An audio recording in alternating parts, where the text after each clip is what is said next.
привет, это Навальный. И это расследование мы придумали еще когда я находился в реанимации. Но сразу договорились о том, что выпустим мы его только когда я вернусь домой, в Россию, в Москву. Потому что мы не хотим, чтобы главный герой этого фильма думал о том, что мы его боимся. И что я буду рассказывать о его самом страшном секрете, находясь за границей. И один из этих зрителей, самый преданный поклонник нашего творчества, по приказу которого меня и травили, Владимир Путин, вот он точно смотрит сейчас, и сердечко его сжимается от ностальгии. У нас не просто расследование, а в каком-то смысле психологический портрет, что ли. Очень хочется понять, как обычный советский офицер превратился в безумца, помешанного на деньгах и роскоши. Не просто помешанного, а буквально готового разрушать страну и убивать ради своих сундуков с золотом. Поэтому вот здесь очень символическое место для того, чтобы начать наш фильм.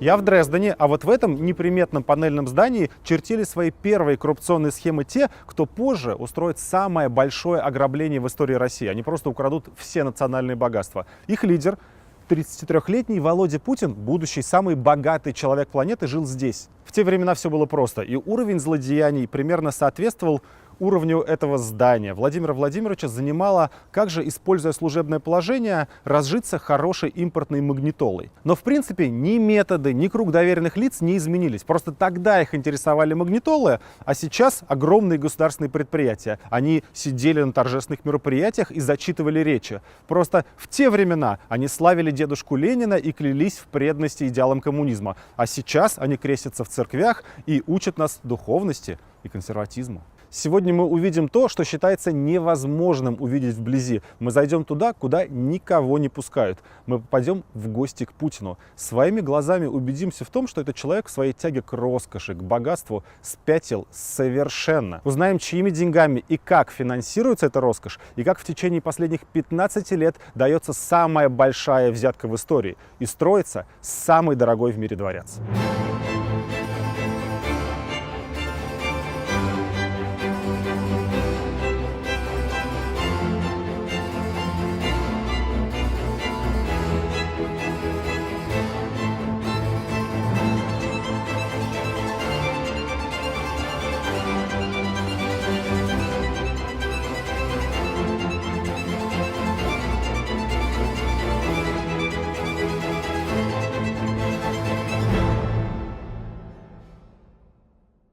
Путин, мелкий сотрудник КГБ, выдающий себя сейчас за великого шпиона, приехал в Дрезден в 1985 году. Вау, разведчик! Ему хочется, чтобы мы так думали. На самом деле рядовой сотрудник даже не секретной резидентуры, а просто официального представительства КГБ в дружественной Советскому Союзу Восточной Германии.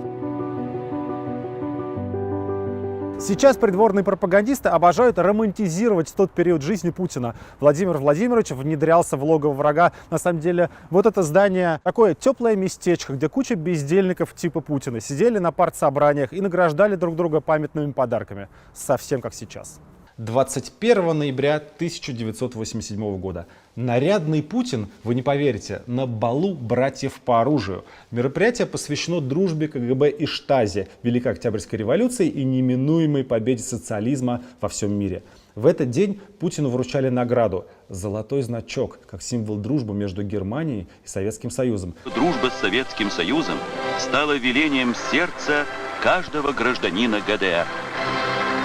Сейчас эту ценность можно приобрести в интернете за 3 евро. Весь вечер Путин и его коллеги зачитывали длинные речи, пили советский коньяк, смотрели слайды и трепетали от гордости и верности идеям марксизма-ленинизма. Меньше чем через 2 года от всего этого не останется и следа. Будет уничтожена Берлинская стена. Восточная Германия вместе со Штази и представительствами КГБ перестанут существовать. Система, построенная на лжи и репрессиях, рухнула, но оставила после себя одно очень важное наследие – архивы.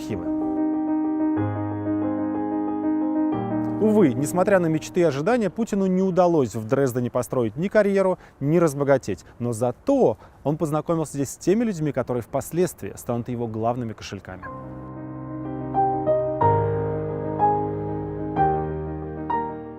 Хорошо, вооружившись белыми перчатками, мне помогает Дэвид, корреспондент немецкого издания «Корректива». Вот здесь это дело Путина. Будем смотреть его. Эту фотографию мы с вами уже видели. Владимир Путин получает золотой значок. Но не все обращали внимание на вот этого господина. А это никто иной, как Сергей Викторович Чемезов, ныне глава корпорации Ростех. Он служил вместе с Путиным. И таким образом на этой фотографии мы видим двух богатейших людей России. Ну, Путин, наверное, самый богатый человек в мире, а Чемезов, ну, точно входит в пятерку самых богатых людей нашей страны. Через 30 лет он все еще рядом, но уже как госслужащий миллиардер. Просто очень интересно, насколько немцы все тщательно записывали. Немцы. Вот здесь вот программа вечера, и написано, что в 18 часов будет специальный тост произнесен в честь представителей принимающей стороны, и каждому выдадут глаз, стакан советишин коньяк, советского коньяка. Ну и дальнейшие они произносят такие торжественные речи, хвалят товарища Ленина, хвалят социализм, дарят друг другу сувениры, и согласно программе не позднее, чем в 19:45 Владимир Владимирович Путин начинает плясать, потому что в 19:45 танцы. У нас тут две книжечки с фотографиями. Вот эту одну многократно показывали по телевизору, вы ее много раз видели. Это удостоверение Штази, на нем имя Путин Владимир Владимирович. Есть такое же удостоверение, и на нем какой-то очень симпатичный человек. Это Николай Петрович Токарев, человек, возглавляющий Транснефть. Он, в отличие от Чемезова, свою работу в КГБ никогда не подтверждал. И в его официальной биографии есть 20-летний пробел и работа в горно-рудной промышленности. Ну вот мы закрыли этот пробел. Номера этих удостоверений отличаются на одну цифру. А вот документ. Это телефонная книжка Штази. В ней есть раздел «Товарищи, друзья». Заходим сюда. Смотрите, телефонные номера совпадают у майора Токарева и майора Чемезова. То есть они буквально сидели в одном кабинете, и столы их были, очевидно, рядом.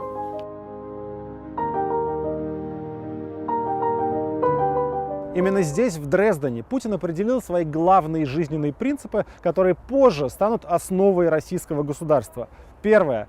Всегда говори одно, а делай другое. Ложь и лицемерие – это самые эффективные методы работы. Второе. Коррупция – основа доверия. Твои главные друзья – это те, кто много лет ворует и мошенничает вместе с тобой.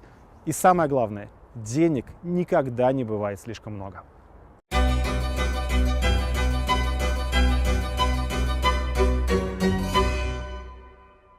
Начало 90-х – Ленинград. Подумайте сами, насколько крутым шпионом был Путин в Дрездене, если по возвращению с командировки в Ленинград его отправили на малоперспективную работу в университет.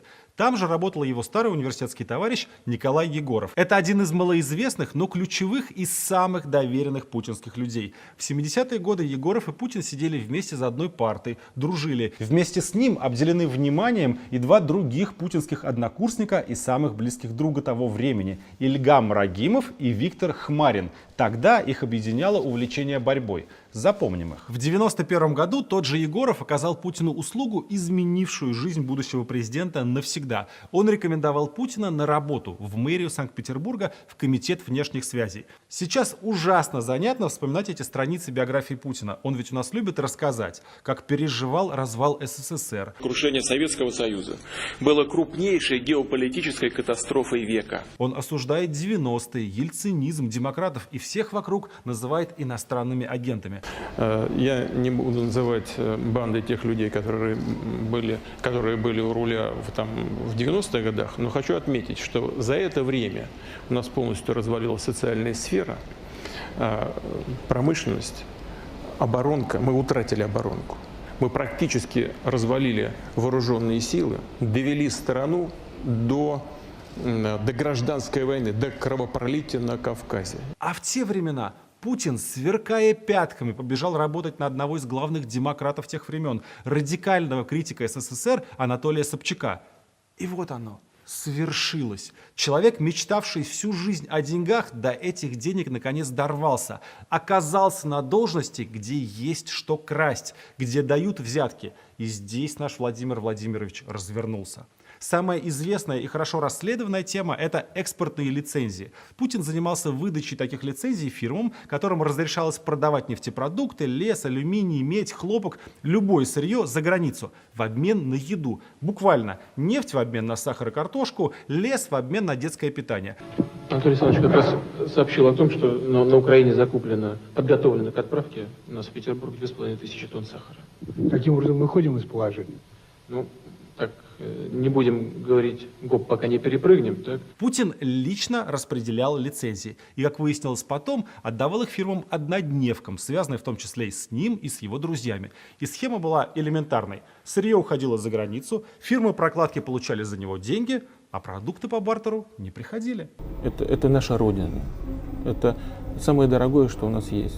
Одним из главных мест заработка для Путина был морской порт. Место легендарное, один из символов бандитского Петербурга. В начале 90-х этот стратегический объект превратился в криминализированную территорию, где стреляли, убивали, непрерывно что-то делили. Порт контролировался одним из самых известных тогда криминальных авторитетов, Ильей Трабером по кличке Антиквар. Но бандиты бандитами, а всякие бумажки и разрешения все равно надо подписывать и оформлять. Вот этим и занимался чиновник Путин. Формально он представлял интересы государства, фактически просто помогал этим бандитам, работающим в порту, обслуживал их интересы, был полезным подручным в мэрии, который мог помочь настоящим крутым парням решить их вопросики. Ну, например, нефтяной терминал в порту. Трабер – председатель совета директоров. Еще одну акционерную долю контролирует глава Тамбовской ОПГ Геннадий Петров. Ну а Путин, и тут я сошлюсь не на кого-нибудь, а аж на руководителя «Газпромнефти» Александра Дюкова, который тогда был гендиректором терминала, оказывал проекту серьезную помощь и поддержку. И очень легко увидеть, кому еще Путин оказывал серьезную поддержку. Нефтепродукты через терминал поставлял за границу Геннадий Тимченко, будущий миллиардер, главный торговец российской нефтью и один из самых известных друзей Путина. Да и фамилии у них какие-то странноватые. Тимченко. Типичные москали. Думаю, что мне нужно держаться от них подальше. Именно тогда началась история его сверхприбыльного бизнеса, нефтетрейдера Гунвор. Когда Путин стал президентом, 4 из 5 главных нефтяных компаний нашей страны продавали свою нефть за границу не напрямую, а через швейцарского посредника Гунвор. Таким образом, Тимченко, не делая ничего, зарабатывал просто немыслимые деньги. На протяжении всего времени существования Гунвора считалось, что у Путина есть там секретная доля. И даже Минфин США официально утверждал, что у Путина есть доступ к деньгам Гунвора. Но на кого эта доля была записана, много лет было непонятно. А потом выяснилось, в Гунворе все это время был секретный акционер Петр Колбин. Никто не понимал, откуда взялся этот удивительный акционер. Как у человека, который сам говорил, что бизнесом не занимается, могли бы быть миллионы долларов для инвестиций в Гунвор. И в 2016 году журналисты раскопали, что Петр Колбин – это закадычный друг детства Путина. Они росли в одной деревне, вместе ходили на дискотеки, дружили семьями. И стало очевидно, что Колбин все это время был держателем путинской доли. Вот вы сидите и думаете сейчас, что же получается? Путину прямо платили взятки в конвертах? Да, один из участников петербургских разборок 90-х, Максим Фрейдзон, рассказал в интервью, как работала схема взаимодействия с мэрией Санкт-Петербурга. Если требовалось что-то оформить, нужно было прийти в комитет внешних связей, послушать церемониальную речь о важности экономического партнерства, а потом Путин просто писал на бумажке нужную сумму отката, небольшую, 10-20 тысяч долларов, и добавлял, что оформлять, то есть заносить, нужно у его помощника Леши Миллера. Сейчас Леша Миллер в представлении не нуждается. Почти 20 лет он возглавляет наше национальное достояние – «Газпром». Оформлять взятки у него явно получается лучше, чем управлять госкомпанией. В 2008 году Миллер хвастался, что через 7-8 лет «Газпром» станет самой дорогой компанией в мире с капитализацией в $1 триллион. В тот момент «Газпром» стоил 360 миллиардов. Прошло 12 лет, и капитализация «Газпрома» около 70 миллиардов. То есть она не выросла, а упала в 5 раз. Идеальный пример того, как сработала путинская команда. Но мне не стыдно за моих друзей. Ну и самое главное, историю чиновника Путина невозможно рассказать без истории Банка Россия. Не было бы России, не было бы Путина. Этот банк был создан еще Ленинградским обкомом КПСС. Но в 91-м, когда и КПСС, и обкомы вместе с ней перестали существовать, мэр Петербурга Собчак распорядился реорганизовать этот банк, привести в порядок активы и на их основе сделать нормальную коммерческую структуру, которая помогала бы экономике бедствующего Санкт-Петербурга. И поручил это Путину. Путин справился. Правда, акционерами нового банка оказались сплошь и рядом его путинские друзья. В первую очередь, конечно, Юрий Ковальчук. Он стал и по сей день является главным акционером и управляющим. В начале 90-х Россия была просто небольшим банком при мэрии. А сейчас это гигантский банковский монстр, который обслуживает главных коррупционеров страны и хранит личные деньги Путина. Дам указание управлению делами, чтобы туда переводили мою заработную плату. Все незаконно нажитое, подаренное и украденное путинской бандой лежит в сохранности тут. У банка очень, по-моему, звучное и символичное название. Он так и называется – «Россия». Несмотря на то, что со времен питерской мэрии прошло 3 десятилетия, многие из вас тогда еще даже не родились. Вы прекрасно знаете всех участников тех легендарных событий. Посмотрите на доску почета только одного комитета, который возглавлял Путин. На ней прямо вся команда взяточников, которая когда-то делила деньги из конвертов, которые брал Леша Миллер. Медведев стал премьером и президентом. Миллера посадили на «Газпром», Зубков тоже премьер-министр и «Газпром». Сечин, секретарь и носильщик путинского портфеля, был министром правительства, а сейчас глава Роснефти. Прямо неофициальный список Forbes какой-то. А вот Чуров, его поставили фальсифицировать выборы, чтобы неугодные кандидаты не избирались и не мешали воровать. Марина Янтальцева стала главой протокола Путина. В соседних кабинетах сидели Герман Греф, ныне глава Сбербанка, Кудрин, глава Счетной палаты, Козак, бывший министр, а сейчас в администрации президента, и множество других. Больше 30 лет они чиновники и сидят у власти. А нам любят рассказать, как они против проклятых 90-х. Они и есть олицетворение всего худшего, что было в 90-х.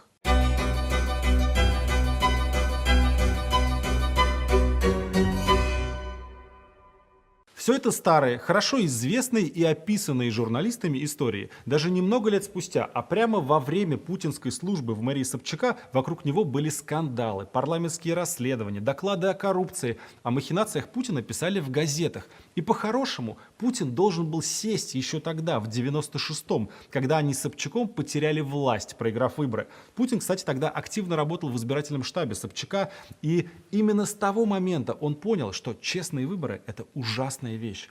Ведь их можно проиграть. Но тут появились два ангела-хранителя, спасшие нашего Владимира Владимировича. Те из вас, кто помоложе, могут спросить у людей, помнящих 90-е хорошо. Вот кто тогда были олицетворением коррупции? Гарантирую вам, прозвучат два имени. Пал Палыч Бородин, управляющий делами Ельцина. Скандалами с его откатами на стройках были заполнены газеты тех времен. В Америке, в Швейцарии, где ходят триллионы долларов, я думаю, что воров, если так сказать, не меньше, то уж точно намного больше. Что-то о них никто не пишет. И Анатолий Борисович Чубайс. Он в представлении не нуждается. Именно этих двух замечательных людей мы должны благодарить за то, что с 96-го года Путин обосновался в Кремле. Сначала в управлении делами президента у Бородина. Как вы знаете, управление делами президента России занимается материально-техническим, финансовым обслуживанием всех центральных органов власти. Я буду курировать договорно-правовую деятельность. Я все-таки юрист по образованию. А потом, цитирую, Анатолий Чубайс предложил на работу в администрацию президента сильного кандидата, с которым он работал в Петербурге. Так Путин стал главой контрольного управления ельцинской администрации. Оцените иронию. Главные коррупционеры тех времен. Вот они сидели и думали, кого бы назначить на позицию проверяющего в администрации. Кто будет проверять, но старательно не замечать коррупции.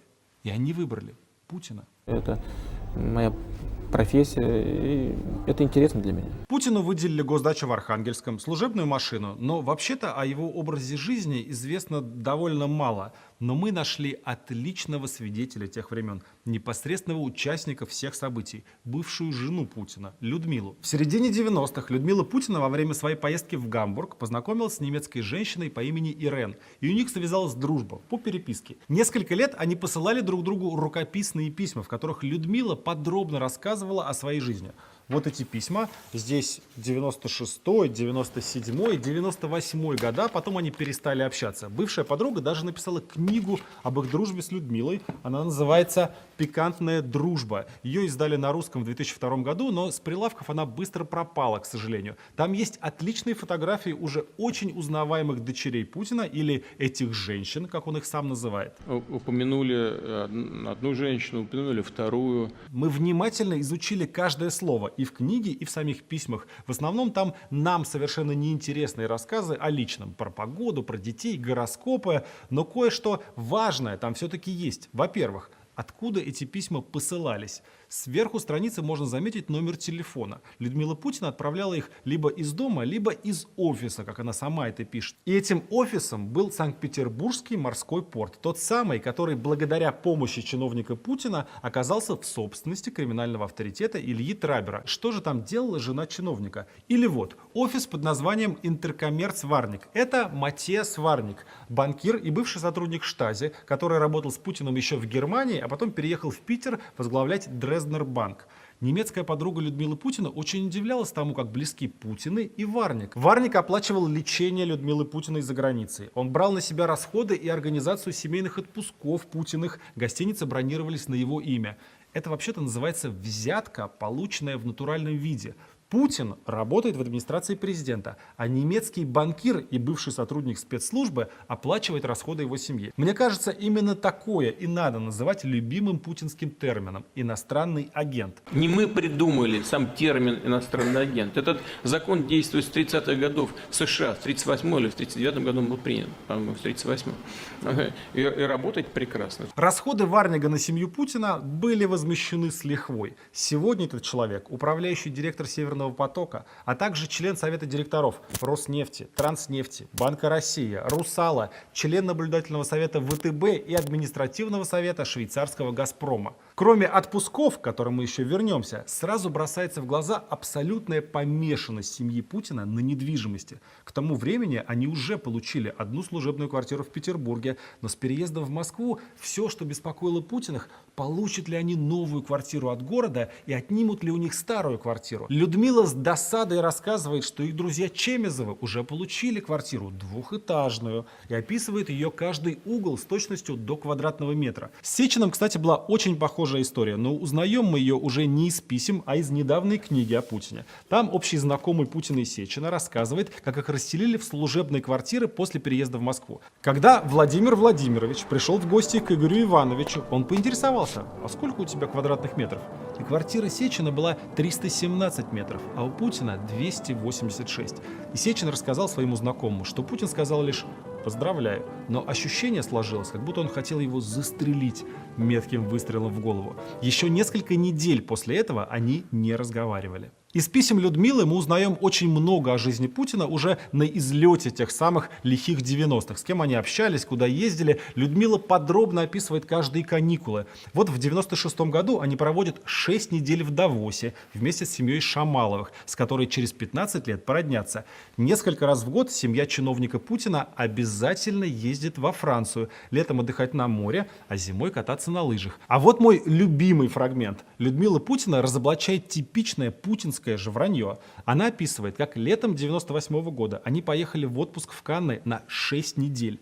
Но 22 июля Путину резко пришлось прервать отпуск и вернуться в Москву. Его назначили директором ФСБ. Выбор Владимира Владимировича Путина не случайен.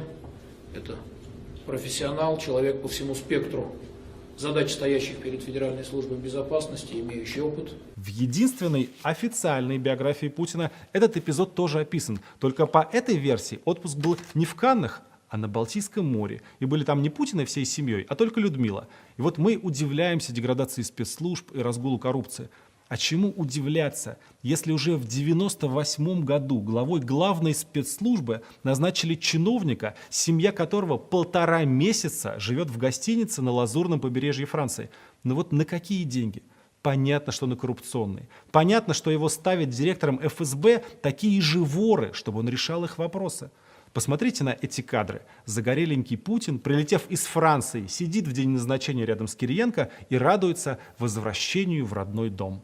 Для меня возвращение на работу в органы безопасности, это возвращение в свой родной дом. Возглавив ФСБ, Путин сделал ровно то, для чего его ставили. Помог коррупционерам уйти от ответственности. Тогдашний генпрокурор Скуратов копал под ельцинскую семью, обвинял их в воровстве, во взятках. И для нейтрализации Скуратова ФСБ устроила целую операцию, результатом которой стал показ по федеральному телевидению знаменитой пленки с человеком, похожим на генерального прокурора. Вы сейчас увидите человека, очень похожего на генерального прокурора Российской Федерации в обществе девушек по вызову.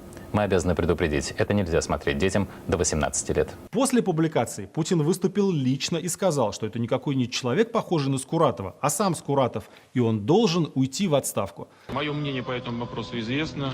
Оно соответствует мнению президента и премьер-министра страны. Юрий Ильич должен уйти в отставку. Что и случилось. Скуратова отстранили от должности, коррумпированная ельцинская семья была спасена. И буквально через 4 месяца, поняв, что более надежного и соответствующего по духу человека им не найти, именно семья Ельцина, Таня и Валя, делают Путина преемником. Сначала премьер-министром, а потом президентом России.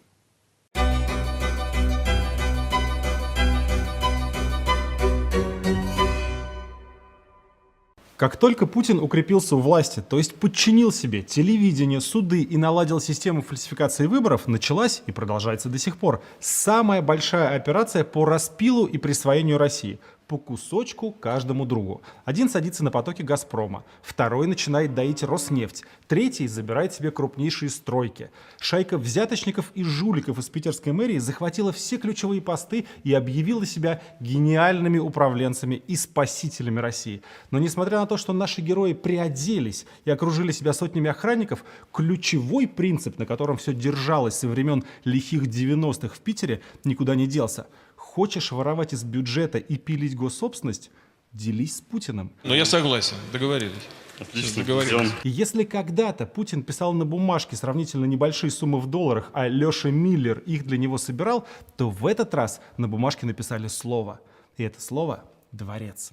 Это самая большая стройка в мире. Самый секретный и охраняемый объект в России без преувеличения. Это не загородный дом, не дача, не резиденция. Это целый город, а скорее королевство. Здесь неприступные заборы, свой порт, собственная охрана, церковь, свой пропускной пункт, бесполетная зона и даже собственный погранпункт. Это прямо отдельное государство внутри России. И в этом государстве есть единственный и несменяемый царь — Путин.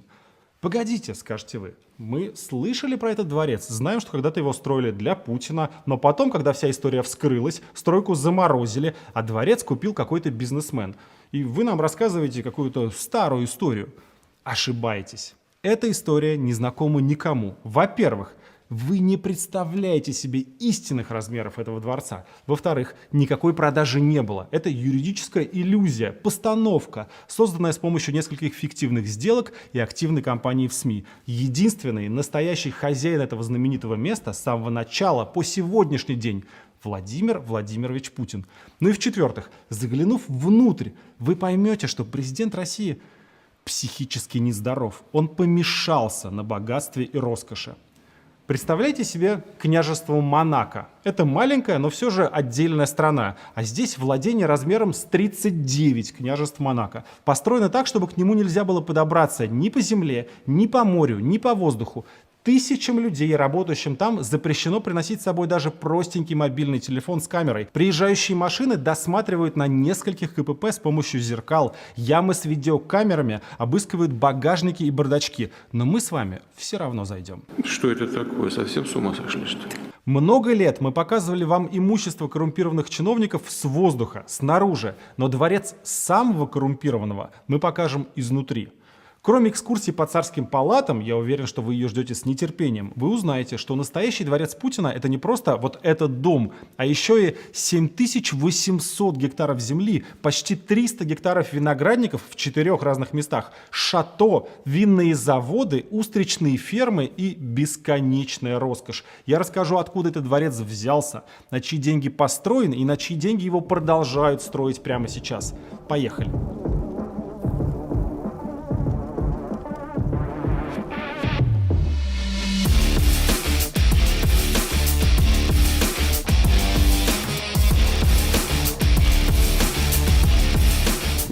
Всем привет, это Георгий Албуров, и как вы могли заметить, мы находимся немного в непривычных для нас условиях. Дело в том, что мы в Краснодарском крае, на Черноморском побережье, буквально в 3 километрах от знаменитого Дворца Путина. Мы приехали сюда очень странным путем. Мы меняли билеты, выходили не на своих остановках, мы менялись симками, менялись телефонами, и мы провели целую спецоперацию, чтобы попасть сюда. И все это сделано для того, чтобы нас не преследовали полицейские, ФСБшники, сотрудники Центра которые всегда это делают, когда мы приезжаем в Краснодарский край. И нам удалось это сделать. Прямо сейчас мы находимся в нескольких сотнях метрах от берега, и на десятки километров вокруг ни один полицейский не знает, что мы здесь делаем. Это прекрасно, потому что прямо сейчас мы будем запускать дрон и сделаем для вас легендарную съемку Дворца Путина.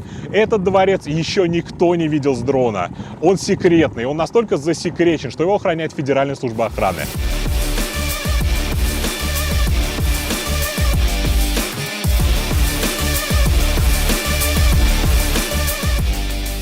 Все говорили, что снять это невозможно. Ну, мы и сами так думали, а потом взяли и попробовали. Не получилось. Попробовали еще. Сделали 4 попытки, но получилось только однажды.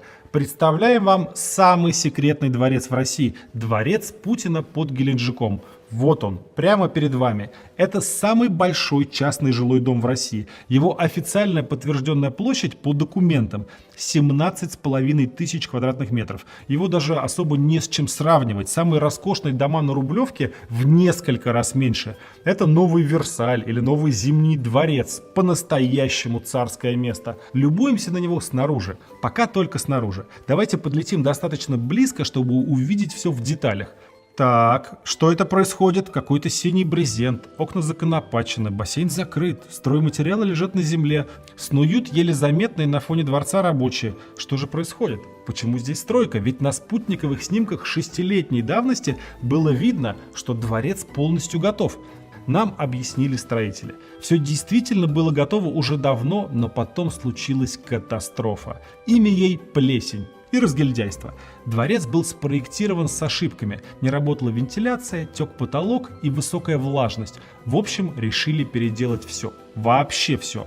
Ободрали стены, ободрали мрамор, вынесли все ценное, буквально выкинули на помойку миллиарды и начали делать заново. Но что для Путина траты и головная боль, для нас шанс узнать больше про его дворец. Ведь в реконструкцию вовлечена куча народу, и они с удовольствием нам рассказали буквально про каждый метр этого грандиозного объекта. Вот, например, дендрарий. Там собраны редкие и уникальные деревья. А для тех растений, которым некомфортно в таком климате, на открытом воздухе построена оранжерея площадью 2500 квадратных метров. За этими деревьями и вообще растениями на территории постоянно следят в общей сложности около 40 садовников. Летим дальше, видим стену из зелени и внутри нее скульптуры.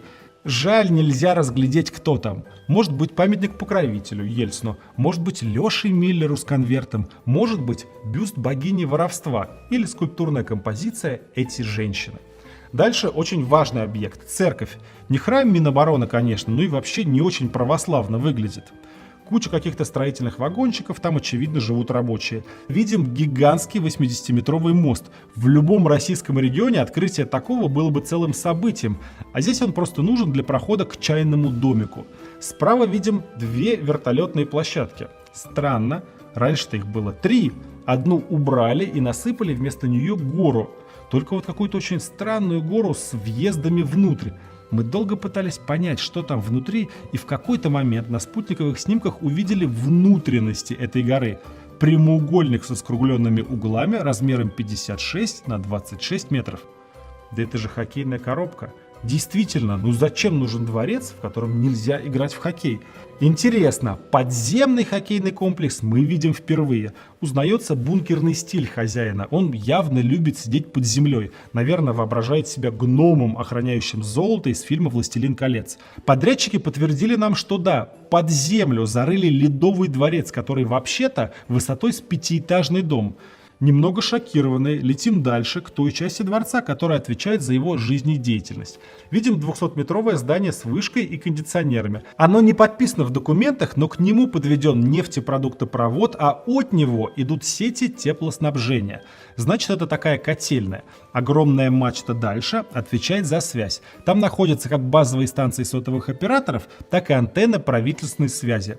Вдалеке собственная автозаправочная станция. Видим несколько бытовых зданий и гаражный комплекс. Справа общежитие для персонала, и там живет персонал не самых высших категорий, охранники и строители-вахтовики. А рядом с ним мозг всего комплекса, здание штаба. Основные управляющие работают именно в этом здании. Давайте немного развернемся и просто полюбуемся на вид, который отсюда открывается. Очень красиво. Раньше это видел только Путин с вертолета, а теперь можете и вы.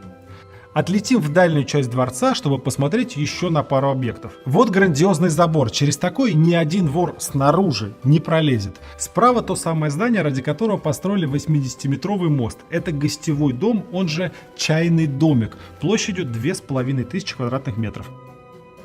А вот многострадальный амфитеатр. Этот простой объект строится и перестраивается просто непрерывно, годами. Хозяин дворца явно недоволен тем, что получается.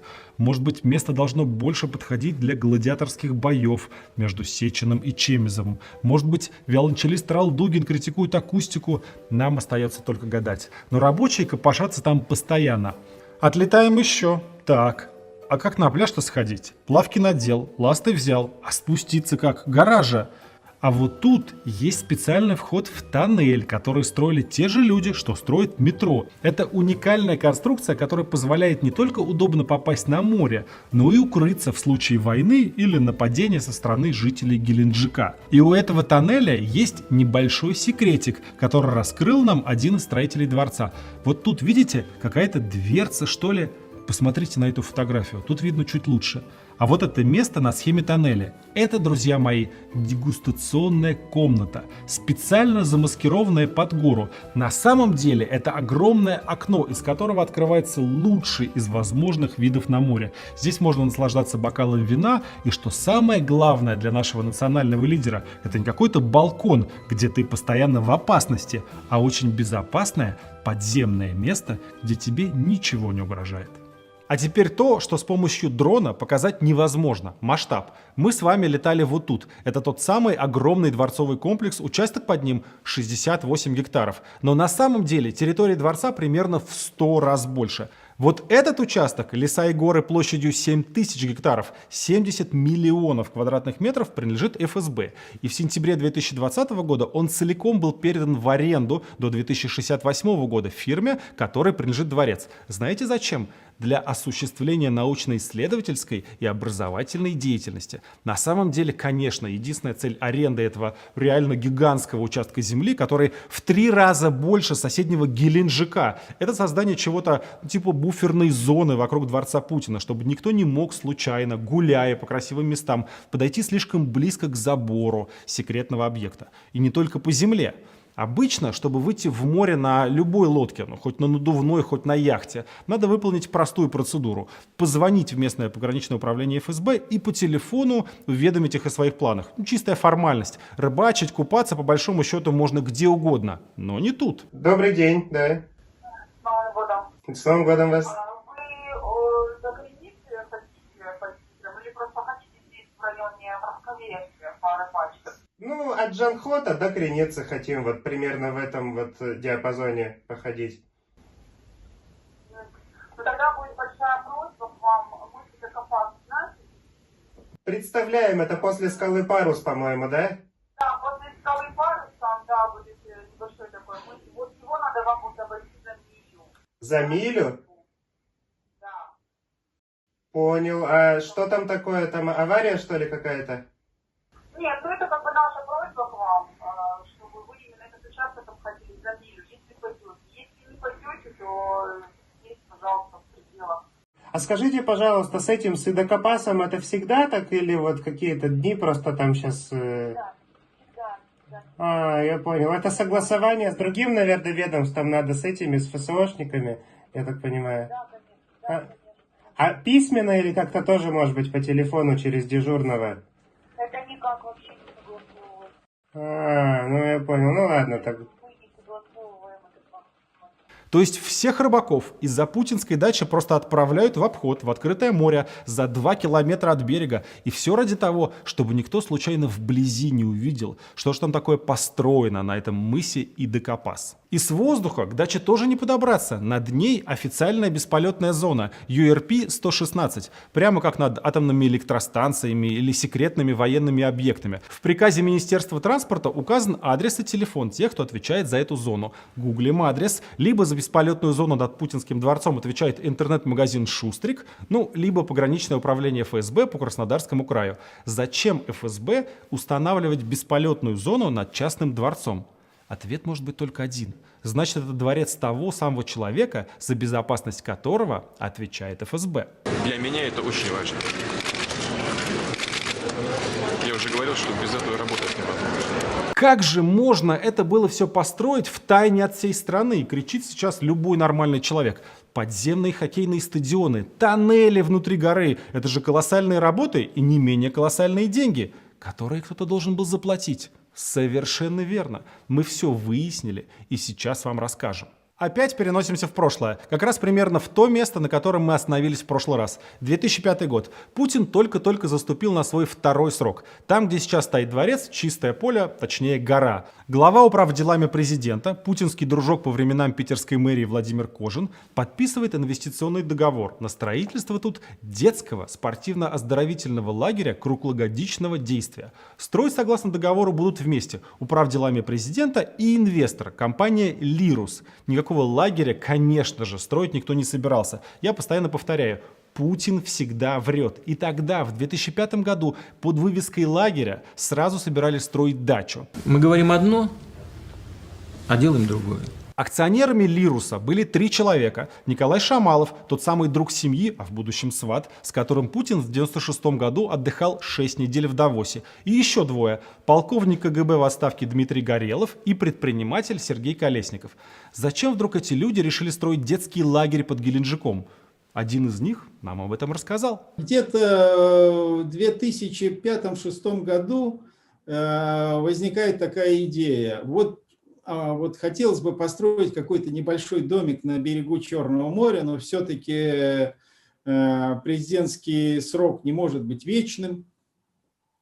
И уже близок конец, надо передавать. Все-таки как-то на пенсию-то хочется что-то иметь. Все вопросы обсуждались с Шамаловым, с Кожиным, это управляющий делами президента. Он, так сказать, показывал этот участок, выделял о том, что он подписывался договор о выделении этого участка. И этот маленький домик вдруг начинает превращаться в какой-то огромный дворец. В 2010 году Сергей Колесников опубликовал открытое письмо, в котором призвал президента Медведева положить конец путинской коррупции. Колесников, как человек, вовлеченный в проект возведения дворца, рассказал буквально все. Где что строят, на чьи деньги, на кого оформлено, все махинации с офшорами, с акциями на предъявителя, вообще все. Выложил документы, проводки, договоры, опубликовал аудиозаписи переговоров строителей со спонсорами. Это все случилось 10 лет назад, и, честно говоря, разоблачений такого масштаба и достоверности с того момента, наверное, и не было. Суть в следующем. Колесников вместе с Гореловым в начале 90-х учредили фирму «Петромет». Мэрия Санкт-Петербурга тоже имела долю в этой фирме, а интересы города в таких компаниях представлял заместитель мэра Владимир Путин. То есть Путин, Колесников и Горелов знали друг друга много-много лет. В начале 2000 года в «Петромет» пришел Николай Шамалов с личным предложением от Путина. Только что избранного президентом и ищущего как бы подзаработать. Предложение, как и все, что придумывает Путин, откровенно коррупционное. И особенно смешное, учитывая то, что, став президентом, Путин публично заявил о том, что он начинает борьбу с олигархами. У нас в стране под олигархами понимали представители крупного бизнеса, которые из тени, за спиной общества стараются влиять на принятие политических решений. Вот такой группы людей быть не должно. Борьба там была не на жизнь, а на смерть. Вот сами посмотрите. Они договорились, что олигархи, например, Абрамович и Мордашов, будут жертвовать Петромеду деньги, а Петромед будет тратить их на медицину, модернизацию больниц, закупку оборудования и так далее. Но частью договора стало то, что 35% от пожертвованной суммы будет уходить на специальный офшор с акциями на предъявителя. То есть фамилия нигде не будет указана, но тот, кто бумажку принес, тому фирма и принадлежит. Он предлагал этим, так сказать, будем считать олигархам, участвовать в каких-то благотворительных программах. Например, очень хорошая программа поставка медицинского оборудования.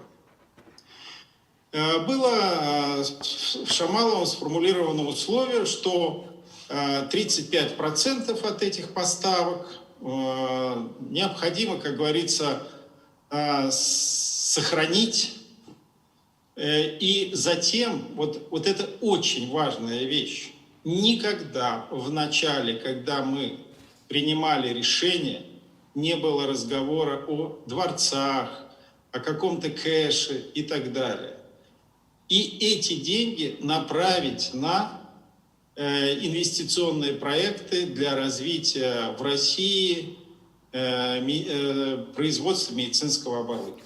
По 2% акций офшора досталось Шамалову, Горелову и самому Колесникову, а 94% акций отдали Путину.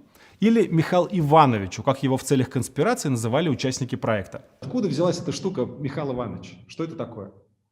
Для того, чтобы можно было разговаривать в компании и не называть фамилии, потому что это привлекает внимание.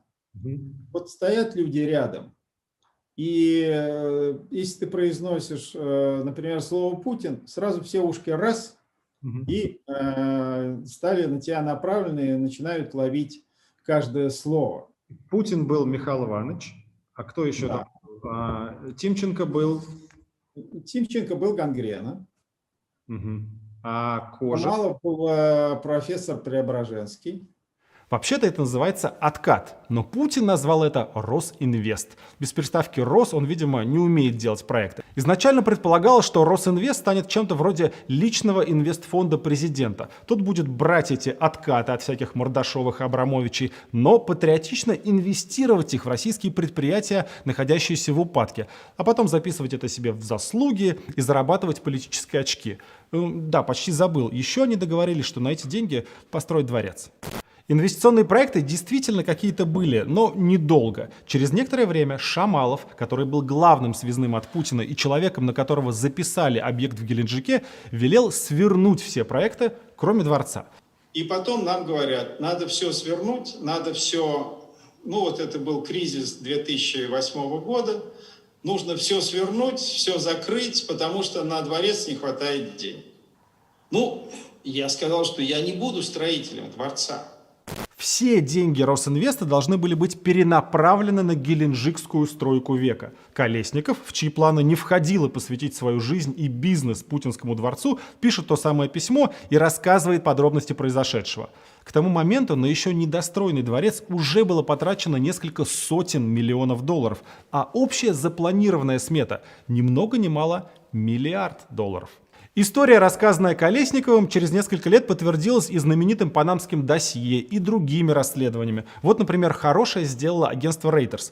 Помните, был такой национальный проект здоровья? Так вот, журналисты отследили, что наше с вами государство закупало дорогостоящее медицинское оборудование по цене гораздо выше рыночной. Разница между ценами оставалась у посредников, которые, пропустив деньги через несколько контор, в итоге выводили их на счета фирмы Ланфранко Чирилла, итальянского архитектора Путинского дворца, с формулировкой на строительство объекта на Черном море. То есть в буквальном смысле мы платили налоги, чтобы с этих денег лечить тех, кто заболел. Они эти деньги взяли и потратили на Путинский дворец. Спасибо вам большое. В интернете вы можете найти несколько фотографий изнутри самого дворца. Впечатляющих, конечно, и снимающих вопросы по поводу того, кто тут хозяин. Кстати, вот деталь, которая лично меня поразила до глубины души. Посмотрите на эту фотографию ворот резиденции, сделанную одним из рабочих. Что-то кажется вам смутно знакомо. Где-то вы это уже видели. Вот где. Классическая, знакомая всем сцена штурма Зимнего дворца из фильма Сергея Эйзенштейна. Собственно говоря, этого орла вы и сейчас можете увидеть, приехав в Санкт-Петербург и подойдя к Эрмитажу. И то, что Путин на личной даче поставил себе на ворота точную копию царского орла с короной из Зимнего дворца, нам много говорит о том, кем себя возомнил этот человек. Но ни эта утечка, ни подтвержденная десятками документов история Колесникова не остановили стройку века на Черноморском побережье. Путин хочет дворец, Путин получит дворец. Чтобы погасить скандал и отвлечь внимание общественности, они придумали схему. Дворец как бы купил бизнесмен Александр Пономаренко. Это давний партнер путинских друзей-дзюдоистов Ротенбергов. Он занимается с ними недвижимостью, вместе с ними владеет аэропортом Шереметьево. Пономаренко раздал несколько интервью, где сказал: да, я это все купил себе и буду здесь строить гостиницу. И даже подтвердил журналистам, что купил дворец у Шамалова за примерно 350 миллионов долларов. И тут же упомянул, что покупку оформил на свой кипрский офшор. Мы открываем финансовую отчетность этого офшора, чтобы проверить. Находим нужный 2011 год и видим, что да, покупка была. Но дворец купили не за 350 миллионов долларов, а за 350 тысяч долларов или 10 миллионов рублей по тому курсу. Цена двухкомнатной квартиры на окраине Москвы. То есть это абсолютно фиктивная сделка. Они даже не удосужились перегнать реальные деньги, просто назначили специального богатого человека, который будет считаться собственником дворца под Геленджиком. С того момента, как Пономаренко заступил на почетную должность подставного владельца, в плане управления дворцом не изменилось вообще ничего. Просто раньше Шамалов был собственником дворца, а теперь стал его управляющим.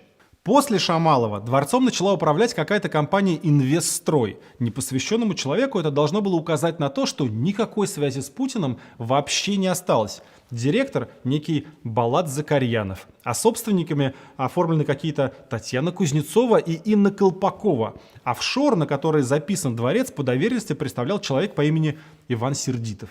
Кто эти люди? Но мы смотрим на их биографии, и все становится предельно ясно.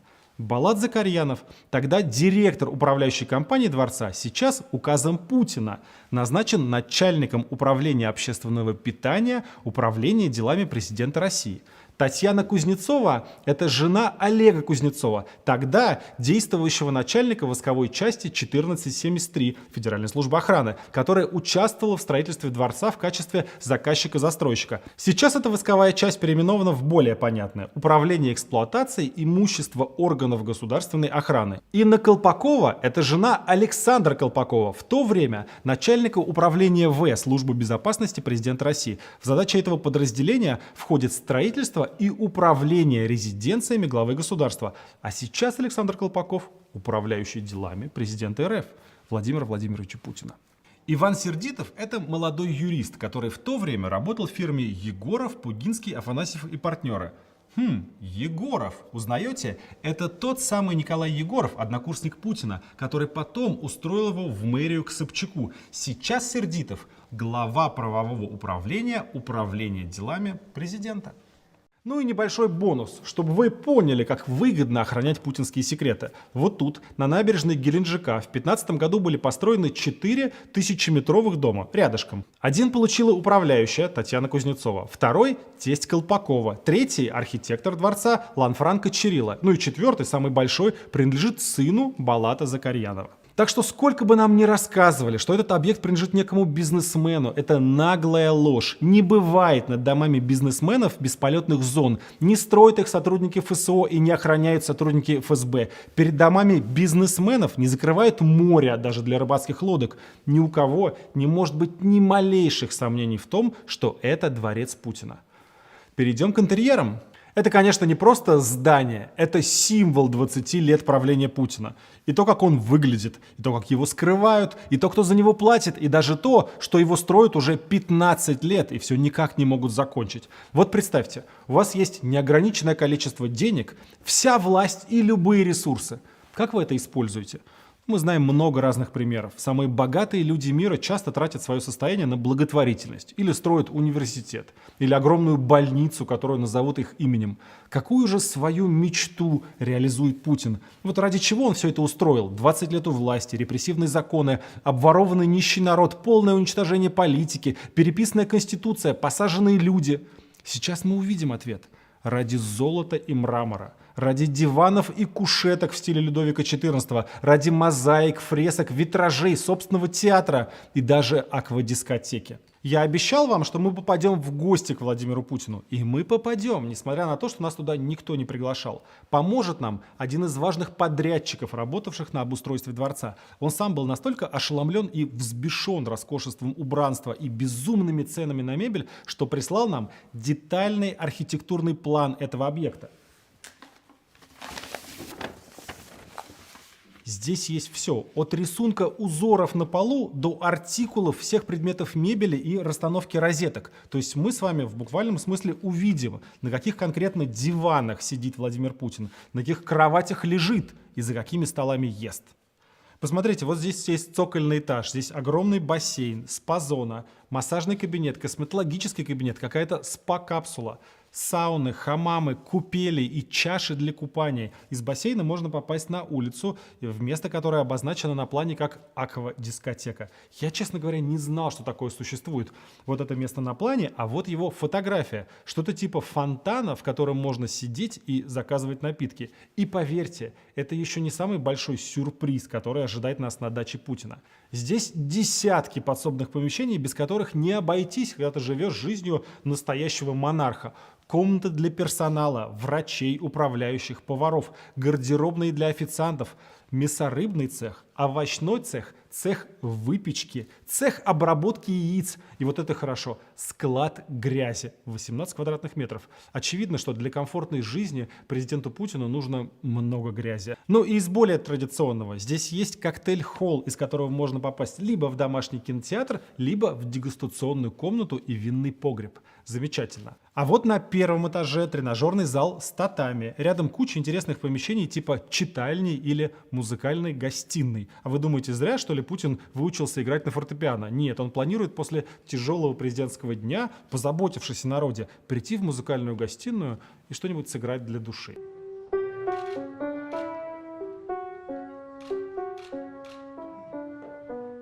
Совершенно справедливо сейчас вот возразить. Да ты сам выдумал это все. Нарисовал планы и показываешь нам. А Путин на следующей пресс-конференции заявит, как обычно. Легализация. Это не какое-то расследование. Это легализация материалов американских спецслужб. Поэтому перед экскурсией я должен все верифицировать и доказать вам подлинность этих документов. Я уже говорил, что в 2011 году в интернете появилось несколько снимков интерьеров дворца, сделанных рабочими. Когда нам прислали эти планы, мы сами взяли их и начали сличать с имеющимися фотографиями, чтобы убедиться, что перед нами не фальшивка. Аквадискотеку я вам уже показывал. Вот фото, вот она на плане. Но это ладно, можно увидеть снаружи и перерисовать. Давайте поищем что-то внутри. Вот фотография явно из столовой. Здесь хорошо видно столы, стулья и серванты с вензелями. Мы без труда находим это помещение на плане. Это малый обеденный зал. Вглядываемся в указанное в плане название мебели. Тут написано «Четырео Атена». Это, как и все остальные поставщики мебели во дворец, суперэксклюзивный итальянский мебельный дом, продающий штучные товары строго под заказ. На гугле такой гарнитур невозможно, поэтому мы написали письмо на фабрику Четырео и просто попросили прислать нам каталог. И вуаля, комплект мебели в каталоге выглядит так. Стол, стулья, буфет. Все то же самое, что и на фотографии. И давайте еще раз, чтобы быть совсем уверенными. Вот, например, фото рабочего рядом с тумбочкой. Видно узор на полу. Ищем такой же на наших планах и находим его в спальне. Смотрим, что это за комод. Вот фирма Позоли и артикул мебели. Заказываем каталог у этой фабрики. Опять же, супер эксклюзивный. У них даже на собственном сайте нет этой мебели. И снова успех. Указанный в планах комод точно совпадает с комодом на фото. С этой итальянской мебелью вообще была смешная штука. Мы попросили нам прислать фотографии 20 или 30 предметов мебели, которые нашли на планах, и представители фабрики в какой-то момент сильно удивились и спросили, не мы ли заказывали у них точно такой же набор для строительства дворца на Черном море. Но мы сказали, что это да. Это мы заказывали. А вот другая итальянская семейная мебельная фабрика, в Путинском дворце тоже очень много всего от них. Они вообще на свой сайт выложили фотографии дворца Путина изнутри и видеоролик, где написано, что их клиенты заслуживают самых экстраординарных интерьеров. А потом, видимо, этих клиентов и показывают. Эти фабрики реально делают супер эксклюзивную мебель в настолько маленьком количестве, что они десятилетиями помнят всех своих покупателей. Цены соответствующие. Вот пара реальных предметов мебели из путинских интерьеров. Такой кожаный диван стоит 2 миллиона рублей. Или туалетный столик, тоже за 2 миллиона. В коридорах стоят диваны подешевле, видимо, для гостей. Вот, например, за 1,5 миллиона рублей. Или есть еще классный стол со встроенным баром за 4 миллиона коррупционных рублей. В общем, удостоверившись, что архитектурные планы наши абсолютно точны и достоверны, мы заказали 3D-визуализацию и воссоздали все интерьеры. Там, где есть фото, реконструкция на 100% соответствует оригиналу. Но где нет фото, могут отличаться незначительные детали, вроде цветовой гаммы или рисунка на обоях. Заходим в дворец с главного входа. Владимир Путин мнит себя русским императором и ведет себя соответствующе. Итальянский архитектор построил ему дворец в итальянском стиле. Классическая палаццо. Внутренний двор с фонтаном в центре окружен галереями, как будто мы не под Геленджиком, а в Болонье или Флоренции. Из двора идем в читальню, так называется эта комната. Здесь мы убедимся, насколько наша реконструкция похожа на оригинал. Фотографии этой комнаты доступны в интернете, и мы сверяем. Вот смотрите, колонны, лепнина, люстры, фрески полностью на 100% совпадают. А вот золотые орлы. Их не может быть слишком много. Владимир Путин, читающий в этой комнате «Комсомольскую правду», должен помнить, он хозяин России. А вот здесь была сделана одна из самых известных фотографий внутри дворца. Беззаботный рабочий прилег на диванчик, на котором позже будет возлежать августейшее тело. Ему стоит быть поосторожней, диванчик этот стоит дороже, чем его квартира. Покидаем читальню, нам еще много где надо побывать. Распахиваются двери справа, и мы оказываемся в шикарном мраморном фойе с баром. Такие обычно бывают перед входом в театр или концертный зал. И мы угадали. Богатые люди ставят дома домашние кинотеатры, а президент России построил дома настоящий театр с огромной сценой, кулисами, гримерными и императорскими ложами. Я не шучу, внутри дворца Путина полноценный театр. Зрительный зал двухэтажный, 3 зрительские ложи внизу закрываются бархатными портьерами, если владельцу нужна более интимная обстановка. На 2-м этаже балконы с диванами. Здесь проявляется верность Владимира Путина традициям. Помните, в царской России помещики строили себе крепостные театры. Так вот и у нашего президента есть такой.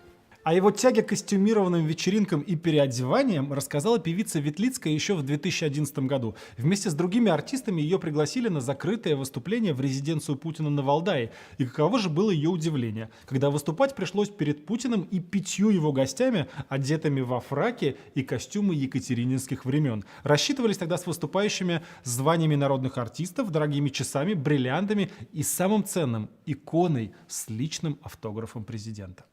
А что написал на иконе Путин? С уважением, Владимир Путин. Пока простые россияне устраиваются поудобнее, чтобы насладиться капитал-шоу «Поле чудес», в театре Черноморского дворца гаснет свет, открывается занавес, и национальный лидер предается более изысканным удовольствиям.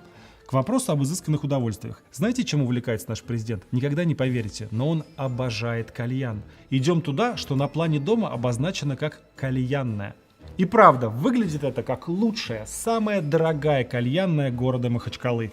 Диванчики, столики, приглушенный свет. Идеальная атмосфера, чтобы обсудить вопросы бюджета. Лежа среди мягких подушек, президентовы гости могут насладиться и шоу. Этот зал тоже оборудован небольшой сценой. И удивительное дело, на сцене есть специальное возвышение с шестом. Мы даже себе представить не можем, зачем нужен шест на сцене. Может быть, для новогодней елки? Может быть, для гигантской шаурмы, а может быть, для выступления в поддержку Конституции. Если так называемая кальянная вас удивила, то дальше вам понравится еще больше. Сергей Колесников в своем письме Медведеву рассказал, что внутри дворца есть казино. Но тогда на эти слова никто не обратил внимания, потому что невозможно было себе представить, чтобы президент России в своем личном доме построил казино. Наверное, преувеличил или приукрасил, но нет. Огромное личное казино действительно существует. В проекте было предусмотрено казино. Но это казино не, извините меня, не для так сказать, приглашения людей с улицы. Ну, просто для проведения времени. Мы с вами заходим в личное казино Владимира Путина. Во всей остальной стране они запрещены, но здесь-то можно все. 2 карточных стола и, конечно же, рулетка. Любопытно только, на что они играют. Просто на деньги им точно не интересно. Скорее всего, на госкомпании. Так что теперь не удивляйтесь, что все национальные богатства страны принадлежат путинским друзьям. Вполне вероятно, он их просто проиграл. Из казино через бильярдную мы попадаем в игровой зал. Первое, что нас впечатляет, оказывается, наш президент не чужд и простых развлечений. Он любит потанцевать. Здесь установлен танцевальный автомат с огромным экраном. Остальная часть комнаты заполнена игровыми автоматами. Для настоящего патриота свой собственный черноморский Лас-Вегас. Это помещение называется залом развлекательных игр, где однорукие бандиты стоят рядом с золоченными креслами по 700 тысяч рублей за штучку. А вот тут, наверное, самая любимая комната президента России. То место, где Путин всех переигрывает. Но тут нет ни глобусов, ни карт военных действий. Зато есть игрушечные гоночные машинки. Для его маленьких электрических друзей отведено специальное помещение размером с однокомнатную квартиру. Здесь, на специальном треке, главный геополитический стратег современности совершает удивительные трюки, обгоняет соперников на повороте и неизменно становится победителем большой гонки. Немного смущаясь, но все-таки отправляемся на 2-й этаж, в святая святых, спальню верховного главнокомандующего президента России Владимира Владимировича Путина. Впрочем, слово «покоя» было бы более уместно. Здесь все по лучшим аристократическим правилам. Не как у вас, открыл дверь и видишь кровать. Сначала первая гостиная, диваны, кресла. Здесь отдыхают перед отдыхом, видимо. И только отсюда можно попасть в будуар. Проникаем туда на цыпочках. Будуар императрицы повидал немало на своем веку. Шальная императрица, ну или в нашем случае шальной император. Это именно те слова, которые приходят в голову, когда видишь это. Золото, бархат, балдахины, но при этом обязательный телевизор напротив, чтобы не пропустить важные новости на Первом канале. Именно тут, в путинской спальне, около этого комода была сделана вот эта фотография. Не одни мы такие неделикатные. Из монаршей опочивальни можно попасть в еще одну, уже совсем приватную гостиную. Здесь, наверное, даже Сечин не бывал. И еще одна дверь, за ней гардероб, и уже через него можно попасть в ванную комнату, где вокруг джакузи стоят мраморные колонны. Не знаю, сколько вам квадратных метров нужно для сна, но в Геленджикском дворце под хозяйскую спальню отвели 260. И вроде настал момент, когда пора сказать: мы показали вам дворец Путина, его спальню, казино, аквадискотеку и игрушечные машинки. Подписывайтесь на наш канал и распространяйте. Но штука в том, что на самом деле его владение на Черном море не ограничивается лишь этим дворцовым комплексом. Путинский дворец — это гораздо больше, чем то, что мы видели и представляем себе.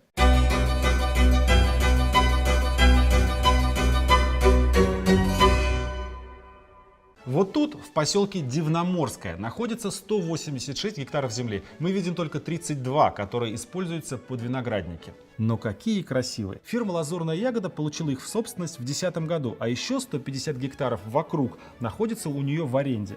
Это достаточно известная винодельня. У них есть сайт, вы можете увидеть ровно эти пейзажи, только красиво отснятые для рекламных брошюр. Здесь есть и фотография самой винодельни, небольшого заводика, но очень симпатичного. Вот он как раз у нас перед глазами. Его площадь 5200 квадратных метров. Здание полностью деревянное, а внутри для созревающего вина круглосуточно играет классическая музыка. Считается, что от этого вино становится лучше. Здесь есть и собственная вертолетная площадка размером 60 на 60 метров. Ну какая винодельня может обойтись без вертолетной площадки?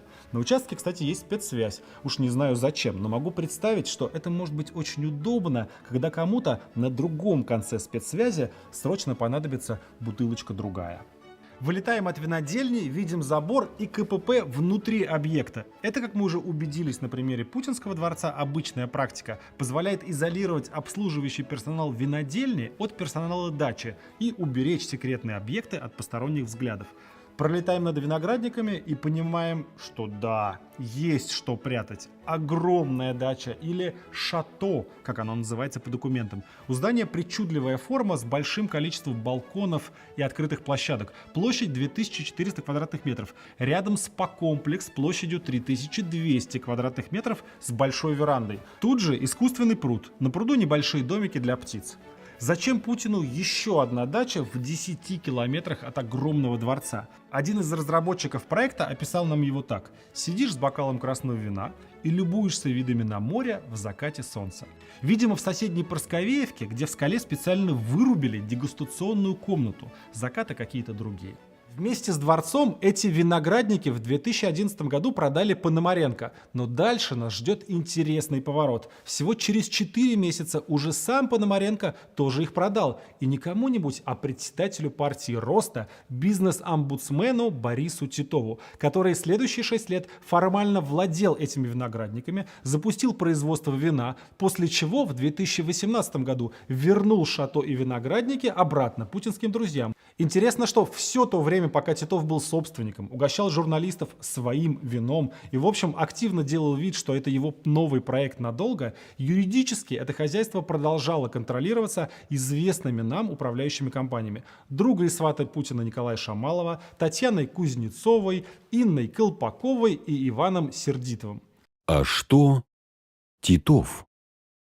А что Титов? А Титов тоже получил для себя кое-какую выгоду от участия в этой операции прикрытия. Всего через год после того, как его Абрау Дюрсо стала владельцем «Лазурной ягоды», Владимир Путин своим указом назначил Бориса Титова бизнес-омбудсменом. Даже эту должность специально для него придумали, чтобы защищал бизнес.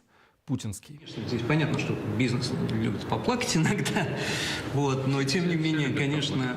Чтобы рассказать нашу историю дальше, нам нужно внимательно изучить эту бутылку вина. Она разлита на этой самой винодельне. На этикетке написано: «Эксклюзивное вино усадьба Дивноморская. Изготовлено по лучшим европейским технологиям из винограда, выращенного на терруаре в районе города Геленджика, на каменистых склонах, спускающихся к побережью Черного моря, в окружении реликтового соснового леса». А вот изготовитель, но почему-то не ООО «Лазурная ягода», а другая фирма АО «Дивноморье». И тут мы обнаруживаем еще одну путинскую сделку на много-много миллиардов рублей. Вино на самом деле выпускает не «Лазурная ягода», а именно эта фирма «Дивноморье». Она арендует у ягоды производственное здание, 2000-метровый склад, и выращивает виноград и продает его под маркой «Усадьба Дивноморская». Бизнес небольшой, около 150 тысяч бутылок в год. Для сравнения, Абрау Дюрсо выпускает 39 миллионов бутылок. Но, несмотря на это, в 2018 году кто-то выдал Дивноморью беспроцентный кредит 7,5 миллиардов рублей. На крошечную винодельню кто-то безвозмездно дал 2,5 годовых бюджета Геленджика. Этим благодетелем, а по совместительству и единственным владельцем АО «Дивноморье» был 42-летний Владимир Колбин. Ничего примечательного в биографии этого человека нет. Работает наемным директором Геленджикского морского порта. Человек, конечно, не бедный, но олигархом не выглядит. Вот его 330-метровый дом в Геленджике, в полукилометре от моря. Дом куплен год назад, в декабре 19-го. Согласитесь, это не дворец миллиардера. А вот его 200-метровый дом в Ленинградской области, еще скромнее. Откуда у него может быть 7,5 миллиардов? Достались от папы.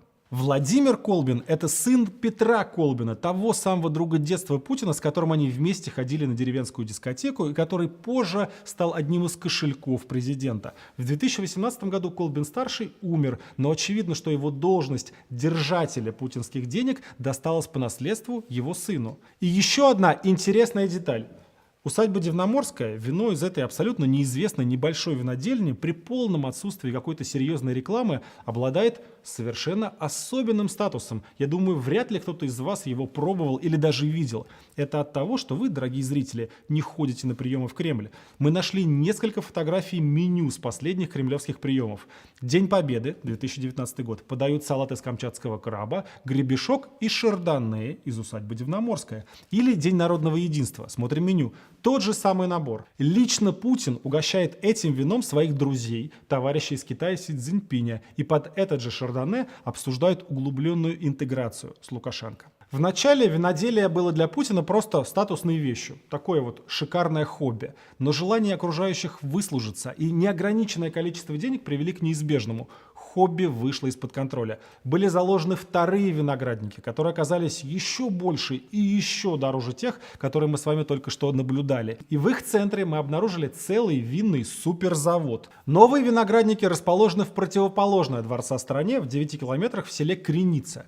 В 19 веке сюда приехала группа народовольцев и толстовцев с семьями и организовала здесь общину. В 1886 году они заложили первые виноградники. 130 лет спустя на смену толстовцам приходит вот этот господин из Петербурга, Николай Егоров, который сидел с Путиным за одной партой в институте. Его фирма «Аксис Инвестиции» в 2015 году арендовала 140 гектаров земли вот тут. А теперь посмотрите на эти неприятные снимки. Кто этот избитый до полусмерти человек? Может быть, главарь террористической ячейки, которого задержали где-то в лесах? Опасный бандит? Нет, это известный краснодарский эколог Андрей Рудомаха. Фотография сделана после его избиения неизвестными людьми. Рудомахе сломали череп, нос, у него химические ожоги глаз и куча других травм. Это произошло сразу после того, когда он с коллегами ездил с экологической инспекцией в Креницу. Экологи поехали туда, чтобы выяснить, кто же там незаконно вырубает лес. И обнаружили там гигантскую стройку, заборы, 6 постов охраны и церковь в византийском стиле. После нападения на Рудомаху журналисты «Новой газеты» обнаружили, что вот эту необычную церковь импортировали из Греции. И сделала это уже многократно упомянутая нами управляющая дворца и других виноградников Путина, жена начальника ФСОшной войсковой части Татьяна Арнольдовна Кузнецова. Журналисты даже написали запрос в Аксис с требованием прокомментировать, что у них там делает Кузнецова. И им прямо ответили, что Кузнецова у них технический заказчик всего проекта. То есть человек, который от имени владельца недвижимости заведует строительством. Как заведенная шарманка, я могу только в 3-й раз повторить. Эти виноградники на самом деле часть владения Путина. Дворец записали на одного человека, виноградники в Динаморске на второго, вот эти на третьего. Управляют всем одни и те же люди. Давайте лучше посмотрим с воздуха, что скрывается за высокими заборами и что за очередная стройка века разворачивается прямо сейчас. Мы от Черного моря летим к очередным виноградникам Владимира Владимировича Путина в селе Креница. 3 поля перед вами – это лишь небольшая их часть, всего 18 гектаров. Правее находится в 2 раза больше. Вся земля вокруг виноградников тоже путинская, 140 гектаров. Вон там впереди видим огромную стройку и летим посмотреть. Сотни рабочих здесь строят суперсовременный огромный винный завод. Часть строителей живет вот в этих сборных конструкциях, часть ежедневно привозят на автобусах. На проект ежегодно тратится по 3 миллиарда рублей. Невероятно дорогое хобби, но главное – за чужой счет. Летим дальше. Здание справа – это одно из 2 КПП, его площадь 830 квадратных метров. Огромные ворота позволяют гонять через это здание любые грузовики. Чуть правее административно-бытовой корпус. Разворачиваемся и видим 1200-метровое здание энергоцентра. Именно из этого здания вся винодельня будет обеспечиваться электричеством и теплоэнергией. И мы оказываемся ровно над гаражом для сельскохозяйственной техники. 1150 метров. Чуть разворачиваемся над совсем уже облагороженной территорией и видим сам винный завод. По документам его площадь 13 700 квадратных метров. Это всего на 4000 метров меньше Путинского дворца. Новый винный комплекс, хоть он еще и недостроен, уже имеет официальное название – винодельческое подворье «Старый Прованс». И если на заводе в Дивноморском для путинского вина круглосуточно играет классическая музыка в записи, то тут достаточно места для целого симфонического оркестра. На зависть лучшим тосканским винам. Впечатляет, правда? Но я сейчас вас впечатлю еще больше. Мы нашли фирму, которая занимается поставками оборудования для этой винодельни. В своих таможенных декларациях они указывали, что предметы, которые они возят из-за границы, предназначены для винного завода Креница. Всего мы нашли 58 деклараций. Это капля в море закупок при строительстве завода, но и они поражают до глубины души. Ваза из закаленного стекла конусообразной формы. 30 тысяч евро или 2,6 миллиона рублей. Подвесная люстра с системой из декоративных листьев. 2,7 миллиона. Тканевый диван с 20 подушками. 3 с лишним миллиона рублей. Кофейный столик с отделкой расплавленным металлом. 4,3 миллиона рублей. Кофейный столик по цене двушки в Балашихе. Я самый богатый человек не только в Европе, но и в мире. И еще несколько особенных предметов, не таких дорогих, но отлично показывающих мир, в котором живет Путин. Это итальянский туалетный ёршик за 700 евро или 62 тысячи рублей и держатель для туалетной бумаги за 1038 евро или 92 тысячи рублей. 150 тысяч на ёршик и держатель для туалетной бумаги только в один санузел, а там их, понятное дело, десятки. И ведь это не жилой дом, не дача, это завод. Путин не будет тут жить, он будет иногда заглядывать, ходить между виноградниками, хвалить теруар и приговаривать: какая благодать. Ну и на случай чего в туалете его будет ждать ёршик и держатель для бумаги за 150 тысяч рублей. Годовая пенсия среднего российского пенсионера в одной путинской уборной, в которую он, возможно, никогда не зайдет. Мы сможем ежегодно увеличивать пенсии по старости для неработающих пенсионеров в среднем на 1000 рублей. Но на этом винное хозяйство не ограничивается. У компании Axis Инвестиции есть близнец Apex Юг, и у нее мы обнаруживаем еще 150 гектаров виноградников в 2 километрах к западу от Дивноморского. Таким образом, общая площадь путинского хобби разрослась до 530 гектар. И еще, пока мы не уехали далеко из Креницы, вот этот участок, который мы видели на нашем пролете, находится в аренде у компании под названием «Южная Цитадель». И это тоже часть путинской Черноморской империи, оборонная. Эта фирма занимается разведением устриц и мидий. Зачем они арендуют этот небольшой участок в Кренице с хозпостройками, мы не понимаем. Зато понимаем, зачем они арендуют вот этот огромный морской участок. И этот, и этот. Акватория передавалась компании под обязательство разводить там устриц и мидий, но ни одного моллюска, судя по их годовому отчету, так в продажу и не поступило. Зато под предлогом хозяйства можно запрещать людям подходить к дворцу по воде. И только за упоминание об этом устричном хозяйстве олигарх Михаил Прохоров в свое время разогнал руководство принадлежащего ему издания РБК.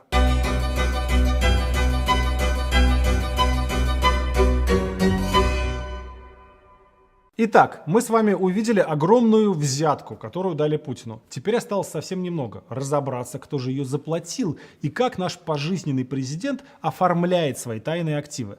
У нас есть тысячи банковских проводок, договоры, доверенности, регистрационные документы и рассказы тех, кто на этой стройке работал. Этого нам более чем достаточно, чтобы доказать, что этот дворец и виноградники – это единая юридическая финансовая система, за все платят одни и те же люди, и продемонстрировать, как работает путинский общак. Люди скидываются, деньги идут в специальные фирмы, перемешиваются, а потом тратятся на развлечения национального лидера. Мы с вами увидим как. Начнем с того, кому это принадлежит. Точнее, на кого записано. Надо отдать должное. Учитывая то, что в народе это место никак иначе, как дворец Путина, не называет, уровень конспирации впечатляющий. Вот винодельня в Дивноморском, вот виноградники в Кренице, вот еще одни виноградники недалеко от Дивноморска, устрицы и вот дворец. Все они оформлены на специально созданные акционерные общества, в которые закачиваются деньги. Эти акционерные общества прячут своих владельцев, и все 5 формально не связанных между собой компаний выбрали одного и того же реестродержателя – ЦУР – Центр управления и регистрации в Санкт-Петербурге. Эта фирма – специально созданный карманный регистратор, который контролируется другом Путина Ковальчуком. Там в одном месте хранится информация о реальных акционерах всех наших геленджикских компаний, ну и вообще всех других известных активов Ковальчуков, Банка России, Национальной медиагруппы и так далее. Этот ковальчуковский регистратор создан специально для того, чтобы нельзя было точно сказать, что кому принадлежит. Поэтому доказывать приходится другими способами. По бухгалтерской отчетности, по годовым отчетам, по доверенностям, ну и так далее. Разворачиваем нашу схему. Виноградники. Мы уже установили, что АО «Дивноморье» принадлежит Колбину. Лазурная ягода, которая владеет виноградниками и шато, принадлежит некоммерческому партнерству в развитии аграрных инициатив. Это специальный фонд, принадлежащий тому же Колбину и нашему старому знакомому Геннадию Тимченко. Точнее, не нашему, а путинскому старому знакомому из 90-х. Axis и Apex вместе с их туалетными ёршиками однокурсник Путина Егоров в 2019 году продал им же. За 300 гектаров земли, почти полностью построенный суперзавод и разбитые виноградники, аграрные инициативы заплатили прошлому владельцу Егорову всего лишь 60 миллионов рублей. Здесь надо ненадолго остановиться и объяснить, в чем смысл схемы с некоммерческими партнерствами. Я надеюсь, вы все помните наш фильм «Он вам не Димон» про Медведева. Вот у него тоже все его секретные дачки были оформлены на некоммерческие фонды. Путин пользуется такой же схемой, только сумма у него сильно больше. Смысл в том, что в такие фонды проще всего переводить деньги. Они же не коммерческие, значит, налоги платить не нужно. То есть фактически это кошелек, а скорее сундук для сбора средств. И они даже не притворяются, что ведут какую-то деятельность. Вот давайте посмотрим. Вот ежегодная отчетность, которую НКО обязаны подавать в Минюст. Это отчет Колбинско-Тимченковского развития аграрных инициатив. Как видите, если судить по этим цифрам, то аграрные инициативы у них так себе, точнее их нет. Но вот если открыть ежегодную бухгалтерскую отчетность, картина совершенно другая.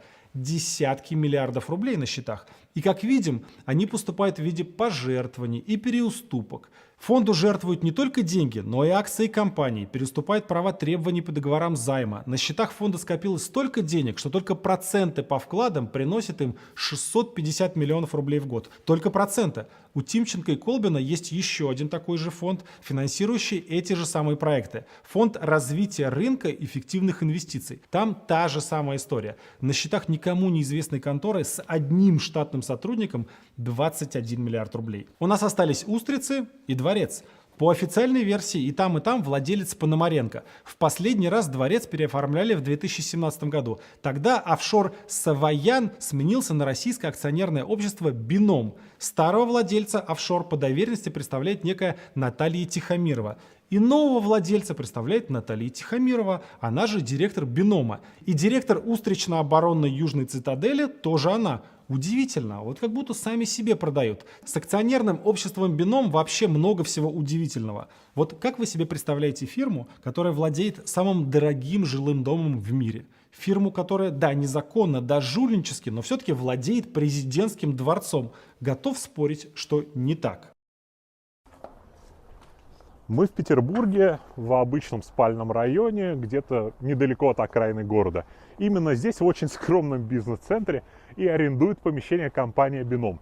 Она находится прямо вот тут. Именно здесь, за этим окном, крутятся десятки миллиардов рублей. Здесь компания арендует помещение меньше 10 квадратных метров. Этого мало даже для одного сотрудника. Если настоящего владельца от нас прячут, то мы можем хотя бы посмотреть, кто представляет его интересы на собраниях акционеров. Ну, то есть главного человека в «Биноме», за подписью которого принимаются все решения. Это некий Александр Самосюк.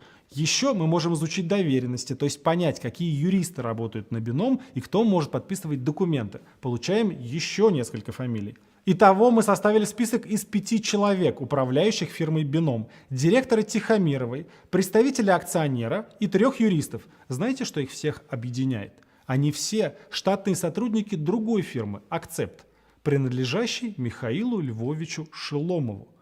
Кто же этот новый персонаж, который выглядит самым главным в схеме владения дворцом? Подсказку можно найти прямо на официальном сайте Владимира Путина.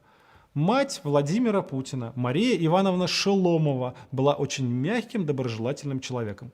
У матери Путина, Марии Ивановны, был родной брат Иван Иванович, а Михаил Шеломов – его внук, то есть двоюродный племянник Путина. Михаил Шеломов родился в 1968 году, в конце 80-х и 90-х работал на стройках, затем устроился фотографом в фотоателье. Карьера у Шеломова не складывалась настолько, что его буквально по знакомству устраивали на любую работу. В 2002 году Шеломова попросили пристроить в государственную судоходную компанию «Совкомфлот». Давайте послушаем человека, который непосредственно брал его на работу. Ну, а Да. в первую очередь расскажите, вы были главой Совкомфлота. Да, я был с 2000 по 2004. И Шеломов работал в Совкомфлоте. То есть вы его видели своими глазами. Да, в общем-то, я его принимал на работу где-то, по-моему, на рубеже 2001 и 2002 год, я уже точно не помню.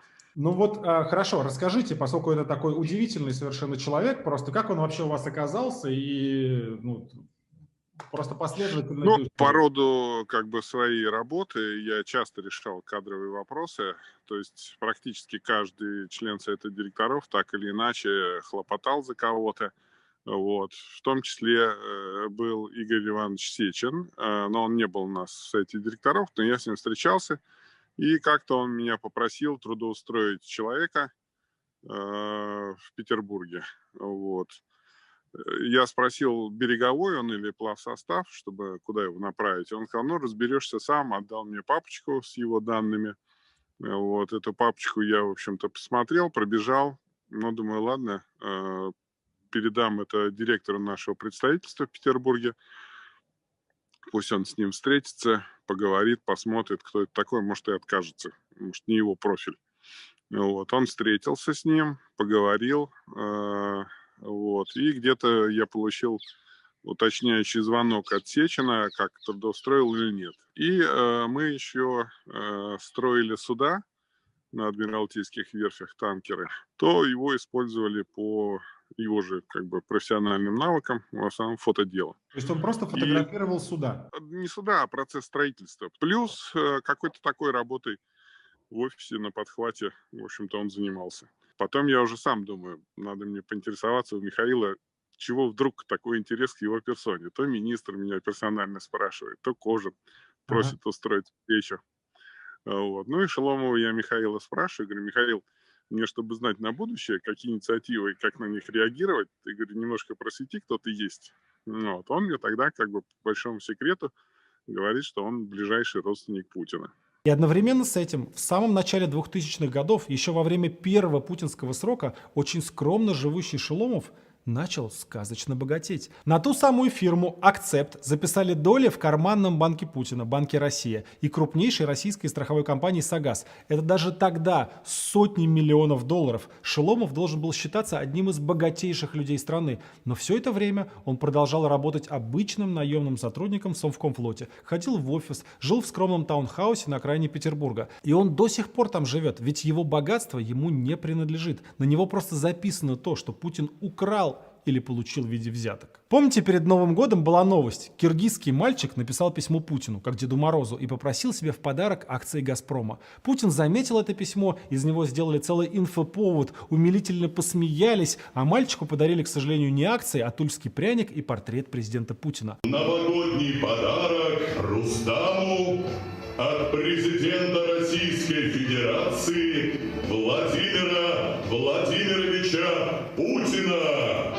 Тульский пряник и термокружка. Подарок из администрации президента передали через Деда Мороза. А еще портрет с автографом Владимира Путина и пожелание хорошо учиться. А мог бы вообще-то, в принципе, и акцию другую подарить. Благо в семье у Путина этих акций в избытке. Мы обнаружили, что племянник Путина Шеломов через всю ту же фирму «Акцепт» является собственником 39 миллионов акций «Газпрома». Это примерно 0,2% от всей госкорпорации. И рыночная стоимость этих акций превышает 8 миллиардов рублей. И только на этом Шеломов зарабатывает более полумиллиарда рублей в год. Например, в 2018 он получил от национального достояния 650 миллионов. И тульский пряник, я надеюсь. Не хочу быть миллионером, не хочу быть миллиардером. Я хочу быть акционером ОАО «Газпром». Изучив 15 лет истории этого объекта, мы понимаем, что на кого записан дворец, не имеет никакого значения. Кого только не было среди собственников. Важно, кто этим дворцом управляет. И если раньше, до 2017 года, это были связанные с ФСО и управделами президента люди, то сейчас дворцом управляет фирма двоюродного брата Путина, близкого кровного родственника, на которого годами записываются самые секретные путинские активы.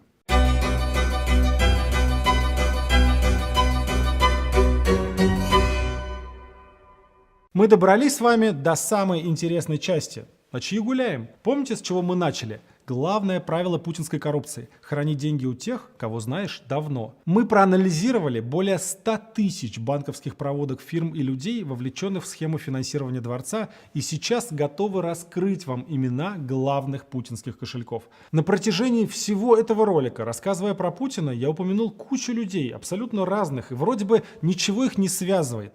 Но сейчас вы поймете, почему они здесь все. Все они встретились на Черноморском побережье, чтобы дать самую большую в мире взятку. Вот наши фирмы, уже знакомые, на которые записаны виноградники и дворец. Начнем с виноградников и шато в Дивноморском. Фирме АО «Дивноморье», которая выпускает вино «Усадьба Дивноморская», 8 с лишним миллиардов рублей перевел Владимир Колбин, сын друга детства Владимира Путина Петра Колбина. Фирме «Лазурная ягода», которая владеет самим виноградником и шато, больше всего денег дала российская фирма «Аратрон» 2 с лишним миллиарда рублей. «Аратрон» принадлежит петербургскому бизнесмену Александру Плехову. Это очень интересный и очень неслучайный персонаж. Помните миллиарды долларов, которые нашлись на счетах путинского друга детства виолончелиста Ралдугина? Это расследование про панамские архивы. Почти все деньги, которые он там заработал, он истратил на приобретение музыкальных инструментов за границей и привез их в Россию.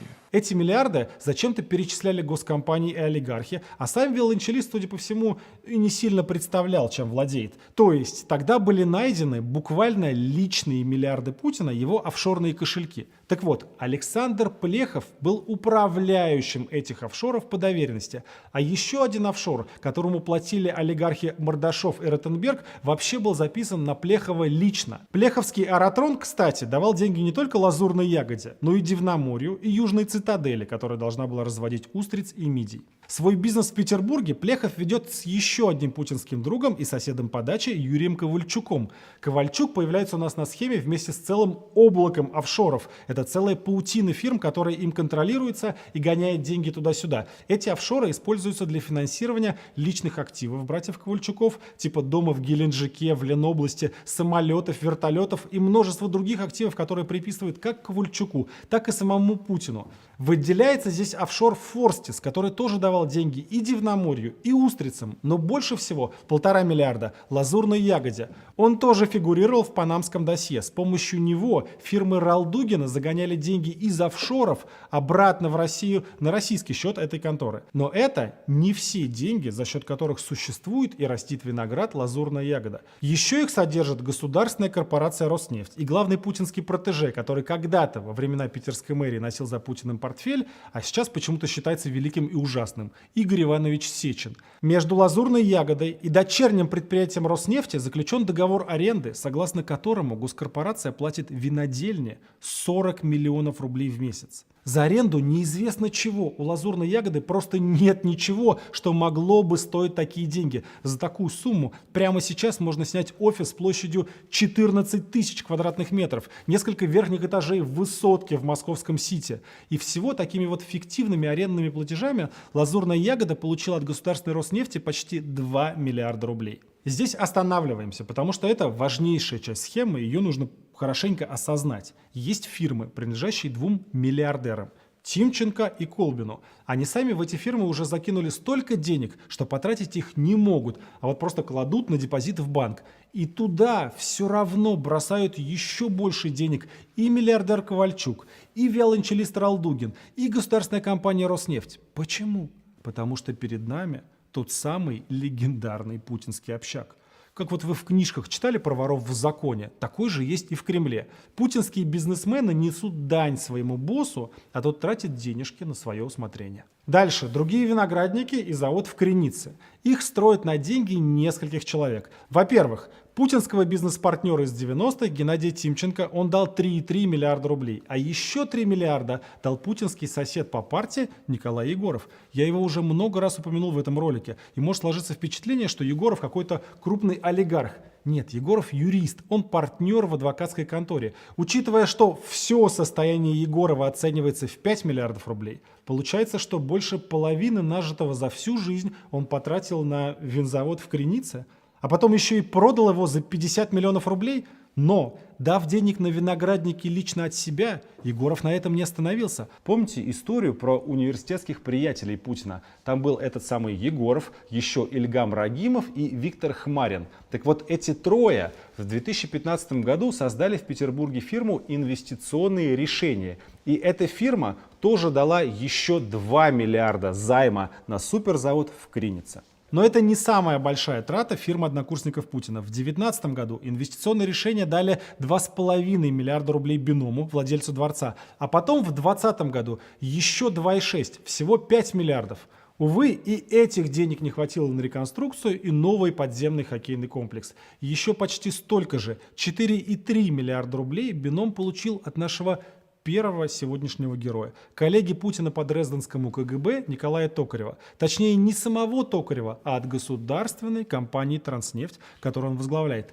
Та же схема, как и у Роснефти с лазурной ягодой. Фиктивная аренда, но в гораздо большем масштабе. Дочерняя компания Транснефти переводит на счет дворца в Просковеевке 120 миллионов рублей в месяц. 120 миллионов. Поскольку Транснефть все-таки полностью государственная компания, они вынуждены оправдываться за то, что они загоняют такие огромные суммы на аренду амфитеатра в деревне Просковеевка. Поэтому сюда раз в год приезжает глава компании Николай Токарев, чтобы сфотографироваться и сделать вид, что проводит здесь какие-то рабочие совещания. Только собрания эти проходят не в читальне и не в музыкальной гостиной, а вот тут, в специально построенном городке для персонала. Или вот тут. Токарев снимается на вертолетной площадке. Нужны нетривиальные такие подходы, организация работ, что мы, собственно, и делаем. Многие процессы пришлось запараллелить. Приехал, попозировал перед камерой, заплатил деньги и уехал. Всего от структур Транснефти на счет компании-владельца дворца поступило 4 миллиарда 300 миллионов рублей за 3 года.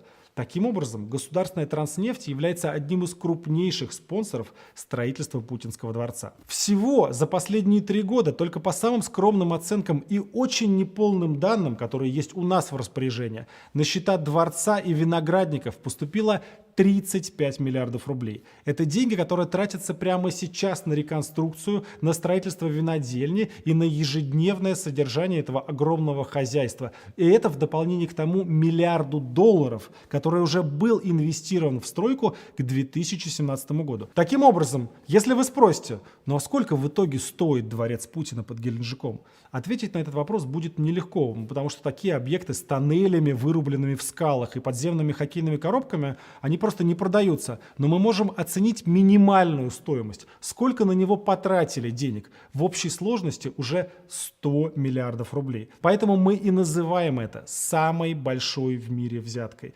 Путинские друзья, получившие от него право украсть в России все, что они желают, отблагодарили его много чем, но в частности скинулись, собрали 100 миллиардов рублей и построили своему боссу дворец на эти деньги.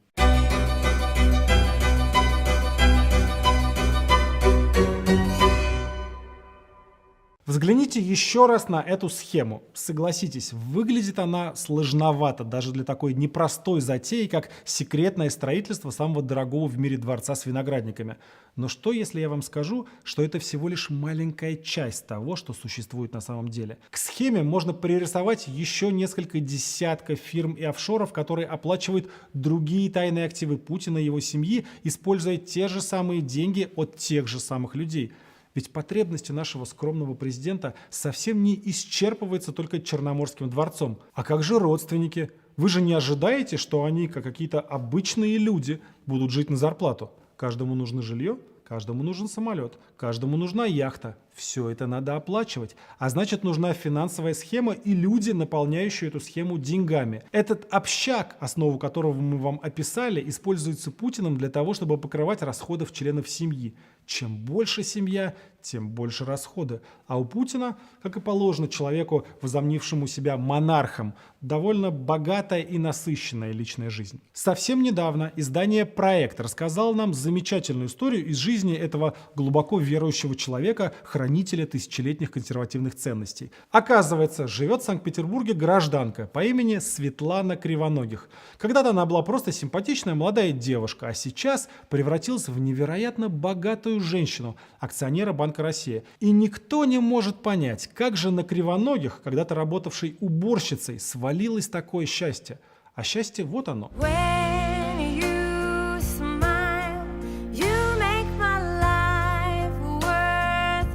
Кривоногих познакомилась с Путиным в конце 90-х, а в 2003-м, как утверждает издание «Проект», родила от него дочь Елизавету.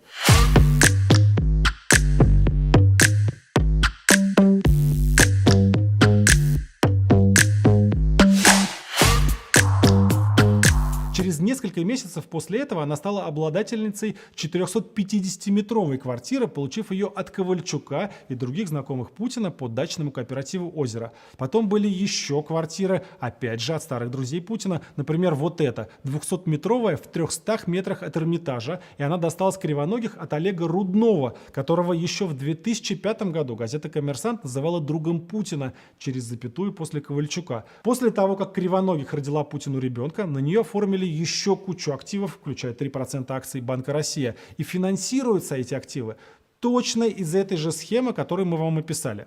Например, деньги от Аксепта получают ее компании «Озон» и «Пульс». «Озон» — это курорт и гора в Ленинградской области, а «Пульс» — это 40-метровая яхта Светланы Кривоногих. Известный нам офшор «Форстис», который давал деньги на виноградники в Дивноморском, также выдавал кредиты еще одной фирме Кривоногих — «Профит». И эта контора владеет Ленинград-центром в Таврическом саду в Петербурге. Поэтому мы подтверждаем расследование проекта. Случайная женщина не может быть в этой схеме. Это еще один пример того, как путинские друзья обкрадывают всю страну, а в знак благодарности содержат путинскую любовницу и ее ребенка. Личная жизнь Путина касается только его. Но хочется ему, пусть себе хоть 20 семей заведет. Мы обращаем внимание на другое. Его бурные отношения оплачиваются взятками и коррупцией. Но это вообще нормально? В стране 20 миллионов нищих, а он своей любовнице покупает яхту. Да ладно яхта, и квартиры Кривоногих выглядят просто мелочью по сравнению с содержанием знаменитой гимнастки и женщины, обладающей самым непонятным статусом в России, Алины Кабаевой. И думаю, что не будет неожиданным, если я скажу, что они все мне нравятся. В 2008 году аж целую газету «Московский корреспондент» закрыли, потому что она написала статью о связи Путина и Кабаевой. Это запретная для всех тема, но правда-то от этого не меняется. На содержание еще одной женщины Путина тратят миллиарды украденных денег. И мы просто по документам видим, что Алина Кабаева неотделима от нашей схемы. От Геннадия Тимченко, бабушке Алины Кабаевой, достается 200-метровая квартира в Питере. За 4 дня до этого другой фигурант нашей схемы, точнее тогда еще его отец, отписал той же самой бабушке 2 соседние квартиры на Арбате по 300 метров каждая. Бизнесмен Григорий Баевский, которого можно назвать таким же номиналом Ротенбергов, как и Пономаренко, в августе 2013 года передал бабушке Кабаевой полгектара земли на Рублевке и 2 дома на нем 1400 и 1700 метров. А через 5 лет соседний участок купила уже сама Кабаева. Да что там говорить, бывшая гимнастка у нас назначена главным медиаменеджером страны. Она председатель совета директоров национальной медиагруппы. Эта структура принадлежит главному держателю путинских денег, Ковальчуку. И владеет она чуть ли не большинством российских СМИ. И спору нет, Алина Маратовна Кабаева лучше всех в мире прыгает с мячиком и лентой. Но управлять телекомпаниями и газетами она никак бы не смогла, если бы не ее связь с Путиным.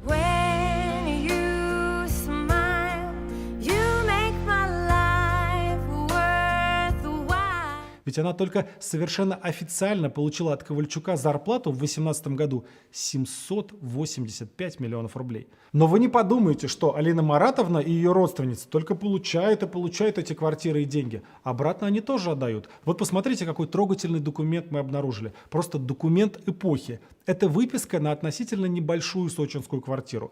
Бабушка Алины купила ее в 2011 году, а через 6 лет квартира переходит в собственность Михаила Шеломова, родственника Путина. Идет, так сказать, консолидация совместного имущества.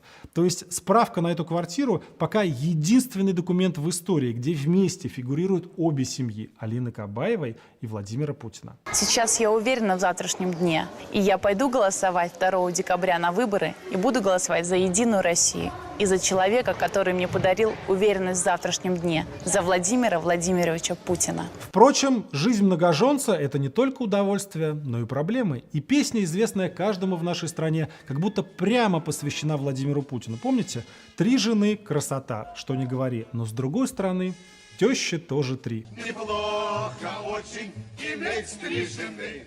Но очень плохо с другой стороны. Ведь у Путина выходят тоже 3 тещи, как минимум. К счастью для нашего национального лидера, у него есть то, что отсутствовало у героя фильма «Кавказская пленница». Компания «Газпром». У «Газпрома» раньше было дочернее предприятие. Называлось оно «Теплоинвест». И занималось тем, что владело всякими мелкими котельными, трубами, кабельными линиями. Такая вот небольшая структура, сейчас ее уже даже нет, ликвидировали.